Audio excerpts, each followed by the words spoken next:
You do not simply enter this world, you are unveiled to it like a masterpiece. You are born in the velvet silence of Malfoy Manor, surrounded by centuries of accumulated wealth and dark artifacts. The year is 1954, and the air you breathe is filtered through layers of ancient magic and pure blood privilege. Your first memory is not of a mother's warm embrace, but of the cold, reassuring weight of a silver spoon and the stern gaze of portraits that follow your every move. Your father, Abraxas, is a man who whispers rather than shouts, yet his whispers topple ministers. He teaches you that the Malfoy name is not just a label, it is a weapon, a shield, and a key that opens any door in Britain. You learn before you can walk that there are two kinds of people in this world, those with pure blood and those who exist to serve them. The Muggles are ants, the mudbloods are thieves of magic, and blood traitors are the worst kind of filth. By the time you are 10, you have never made your own bed, never poured your own drink, and never heard the word no. You wander the manicured gardens with white peacocks that scream into the twilight, ghosts of vanity strutting on the lawn. You look at the sprawling estate, the iron gates, the endless horizon, and you know one truth. All of this belongs to you, and you belong to something greater than yourself. Hogwarts is not a school to you, it is a kingdom waiting for its king. You arrive on the platform with trunks made of dragon hide and an attitude that cuts through the steam like a knife. The sorting hat barely touches your platinum hair before it screams Slytherin, as if it were afraid to suggest anything else. You walk to the table of green and silver, and you do not sit, you hold court. You quickly learn the currency of the castle, which is not galleons, but secrets and influence. You surround yourself with the large and the strong, Crabbe, Goyle using them as brute force, while you remain the elegant mind behind the muscle. You excel in potions, you charm the teachers, and you look down on the Gryffindors with a sneer that becomes your trademark. It is here that you meet her, Narcissa Black. She is ice to your fire, pale and beautiful, a daughter of the most ancient and noble house of Black. It is a match made not in heaven, but in the genealogies of the sacred 28. You do not fall in love like a commoner. You form an alliance that will become the only unbreakable bond in your life. Then there is the half-blood prince, Severus Snape. He is poor, greasy and bitter, everything you are taught to despise, yet you see raw power in him. You take him under your wing, not out of charity, but because a wise collector knows the value of a rare, dangerous tool. You become a prefect, shining with authority, pinning the badge to your chest like a medal of war. But the real war is brewing outside the castle walls. Whispers of a dark lord are spreading through the pure blood parlours like a fever. They say he is the heir of Slytherin, a man who will finally put the mudbloods in their place and restore the old ways. You listen to your father's cautious advice, but the fire of youth burns hot in your veins. You graduate with top marks and a hunger for something more than just ministry politics. You want a revolution. The Dark Lord summons the worthy, and you answer the call with your head held high. You do not see a monster, you see a savior who speaks the language of your soul. The night you take the mark is cold, and the air smells of ozone and fear. You kneel in a circle of masked figures, extending your left arm not in submission, but in devotion. The pain is excruciating, like a hot iron branding your very bone, but you do not cry out. When you look at the skull and snake writhing on your skin, you feel chosen. You are now a Death Eater. The mask you wear is intricate silver, terrifying and beautiful, erasing your humanity and replacing it with a symbol. You participate in activities, masked raids, tortures of Muggles, telling yourself it is necessary hygiene for a sick society. You feel powerful when you see them run. You feel like a god when you see the green light flash from your wand. You marry Narcissa, uniting two massive fortunes and two dark legacies. The manor becomes a hub for the cause, hosting dinners where plans for domination are discussed over elf-made wine. You are the Dark Lord's favourite, his slippery financier, the golden boy who can walk into the minister's office and the Death Eater meetings in the same day. Then comes 1980. Your son, Draco, is born. He is small, pale, and screaming, and for the first time, you feel a flicker of fear. You look at this fragile life and realize the stakes have changed. You are no longer fighting just for ideology. You are fighting to build a world for him to rule. But the war turns. The Dark Lord becomes more erratic, his punishments more severe. You see friends die or go mad, like Bellatrix, Narcissa's sister, whose devotion consumes her sanity. You start to wonder if the victory you were promised is actually a precipice. Halloween, 1981. The news hits the wizarding world like a thunderclap. The Dark Lord has fallen, defeated by a baby, a mere infant. The chaos that follows is absolute. The mark on your arm fades to a dull scar, and the empire of fear collapses overnight. Auras are kicking down doors. The Lestranges are arrested, screaming their loyalty as they are dragged to Azkaban. You have a choice: stand and fight a losing battle, or survive. You are a Malfoy. You choose survival. You stand before the Wizengamot, the High Court, composed and immaculate in your best robes. You look them in the eye and lie with the skill of a master artist.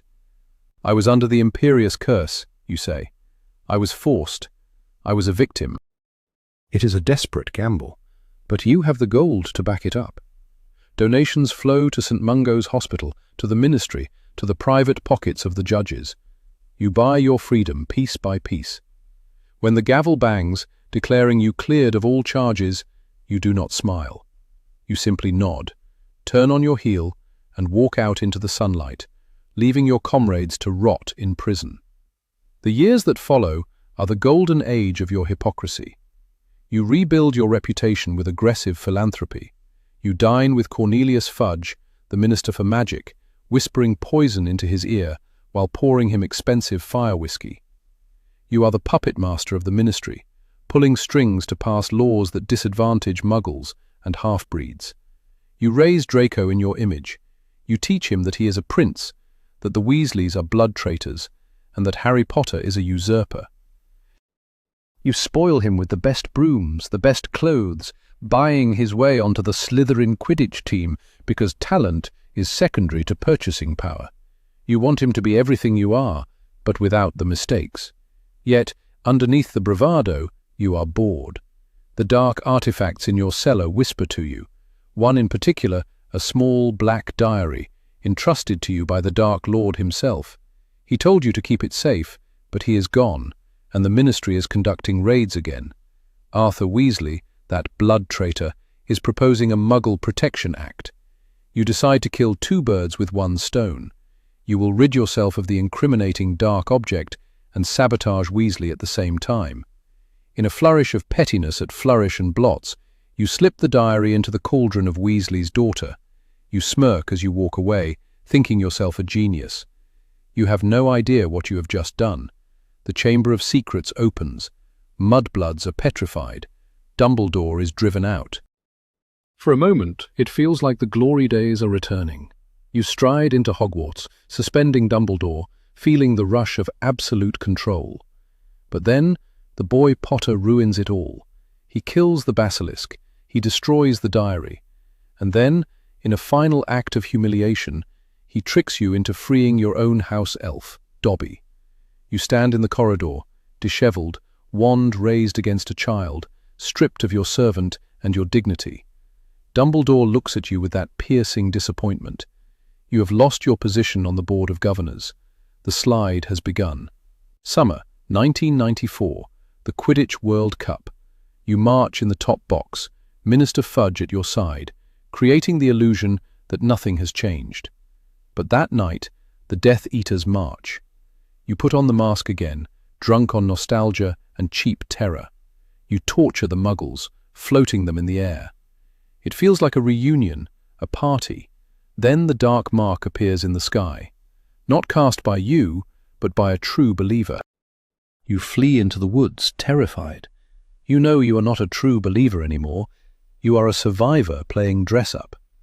The mark on your arm begins to darken. It burns. He is calling. June, 1995. You feel the pull. It is irresistible. You apparate to a graveyard. You are one of the first to arrive.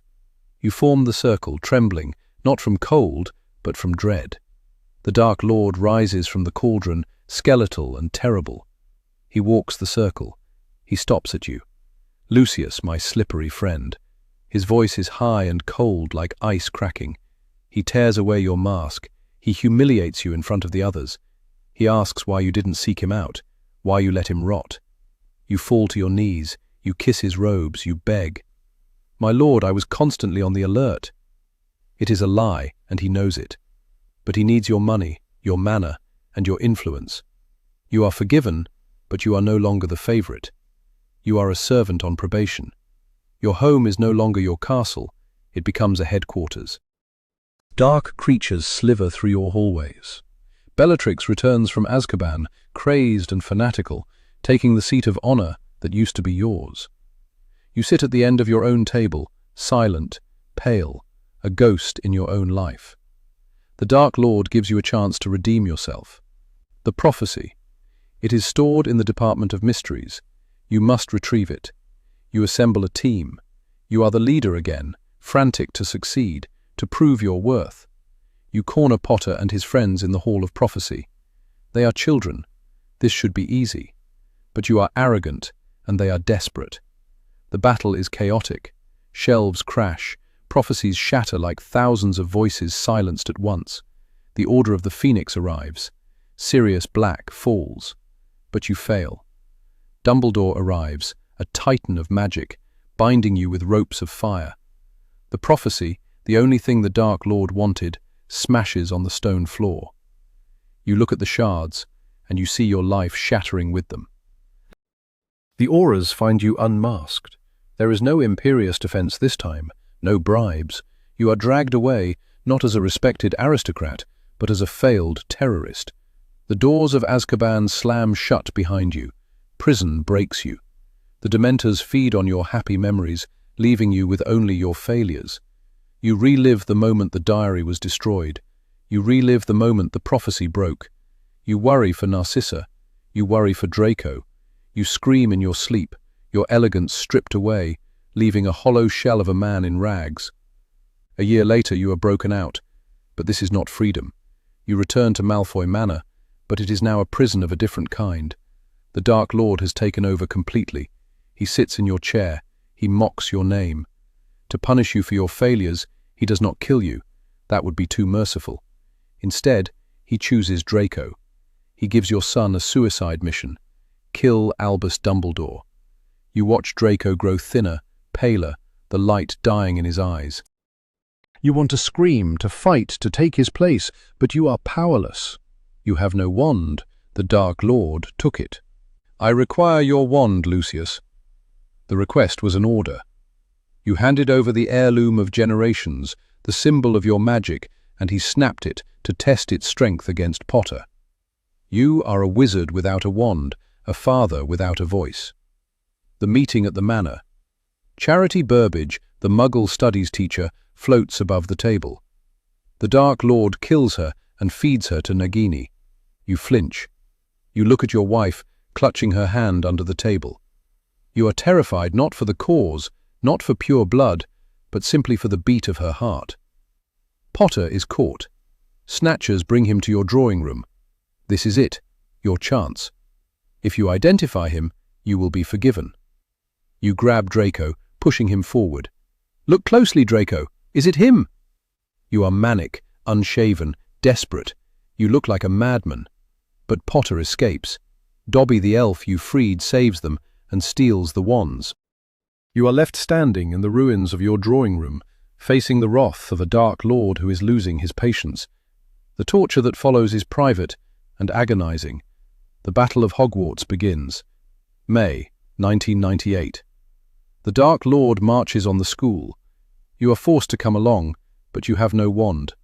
You are defenseless in a war zone. You run through the chaotic corridors, spells exploding around you. You do not fight for the Dark Lord. You do not fight for the Order. You run through the smoke screaming one name. Draco! You see Bellatrix fall. You see the giants. You see the castle burning. None of it matters. The ideology of blood purity, the supremacy of wizards, It is all ash in your mouth. All that matters is finding your son alive. The pause in the battle. You stand in the clearing. Narcissa lies to the Dark Lord. She tells him Potter is dead to save Draco. You realize then that she is stronger than you ever were. Her love is a magic deeper than the dark arts. When the battle resumes in the Great Hall, the Malfoys do not fight. You huddle together in the crowd, a small island of silver-blonde heads amidst the chaos. You have abandoned the cause. You are just a family trying to survive the storm you helped create. Potter kills the Dark Lord. The body hits the floor with a mundane thud. It is over. The silence that follows is deafening. People are celebrating, mourning, hugging. You stand apart. You belong to neither side. You are the pariahs. You sit in the Great Hall, huddled with Narcissa and Draco. You do not look at the victors. You look at the floor. You are alive. Your wife is alive. Your son is alive. By all accounts, you have won the only prize that matters. But as you look around the shattered hall, you see the stares, the disgust, the pity. You realize your life as the King of Slytherin is over. The respect is gone. The fear you commanded is gone. You avoid Azkaban again. You turn King's evidence, giving up names of fellow Death Eaters who are still at large. You betray everyone to save your own skin again. It is the Malfoy way. You return to the manor. It is empty and cold. The dark artifacts are seized by the ministry. The wealth remains. Gold does not judge, but the influence is dead. You walk the gardens where the peacocks still scream. You look in the mirror. You see an old man. The hair is receding. The skin is grey. The arrogance has been carved out of you by fear. You spend your remaining years in seclusion. You watch Draco marry. You watch him raise a son, Scorpius. You try to offer advice, to teach him about the importance of pure blood, but Draco stops you. He will not raise his son on the poison you fed him. And you take it. You accept the rebuke, because you look at your son, a man who is better than you, kinder than you, and you realize that your greatest achievement was not your service to the Dark Lord, nor your wealth, nor your influence. Your greatest achievement was that, despite your best efforts to ruin him, your son survived you. You sit by the fire in the drawing room where you once hosted the Dark Lord. You pour a glass of wine. The house is quiet. You are Lucius Malfoy. You had the world in your pocket, and you let it slip through your fingers for a madman's dream. Now, you are just a man with a lot of gold and too many ghosts. You survived. But looking at the empty chair where your pride used to sit, you have to ask yourself, was it worth it?